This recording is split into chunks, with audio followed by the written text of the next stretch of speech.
నమస్కారం. నా పేరు శ్రీరామ్ శర్మ. ఆవిడకి ఇద్దరు పిల్లలు, భర్తకి 3 స్థిరాస్తులు ఉన్నాయి, ప్రాపర్టీస్. దురదృష్టవశాత్తు భర్తని హాస్పిటల్లో అడ్మిట్ చేసింది. ఆయన ట్రీట్మెంట్ కోసం డబ్బులు కావాలి. అప్పుడు ఏం చేస్తుంది? ఆ ఆస్తులు ఏవి ఆవిడ పేరు మీద లేవు. తెలంగాణ హైకోర్టులో రిట్ పిటిషన్ ఫైల్ చేసింది.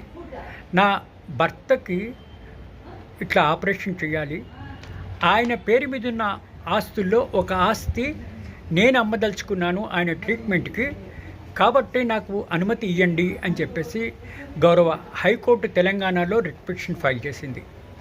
ఫైల్ చేస్తే ఇది సింగిల్ జడ్జి జస్టిస్ బి విజయసేనారెడ్డి గారి దగ్గరికి వచ్చింది. కూలంకషంగా అన్నీ విని పెద్ద మనసుతో సదరు భార్యకి అనుమతి ఇచ్చారు. భర్త యొక్క ఒక ప్రాపర్టీని అమ్మి అతని మెడికల్ ట్రీట్మెంట్ చేయడానికి అనుమతి ఇచ్చారు.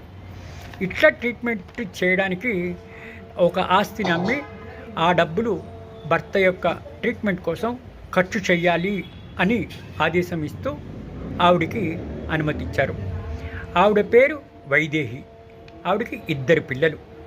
ముగ్గురు కలిసి ఈ విధంగా రిట్ పిటిషన్ ఫైల్ చేశారు. పెద్ద హృదయంతో హైకోర్టు కూడా స్పందించి ఈ విధంగా తీర్పు ఇవ్వడం జరిగింది. ఈ విధంగా భార్యకి అనుమతి ఇవ్వడం జరిగింది.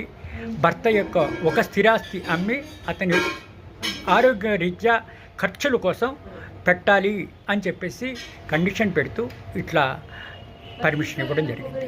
Thank you.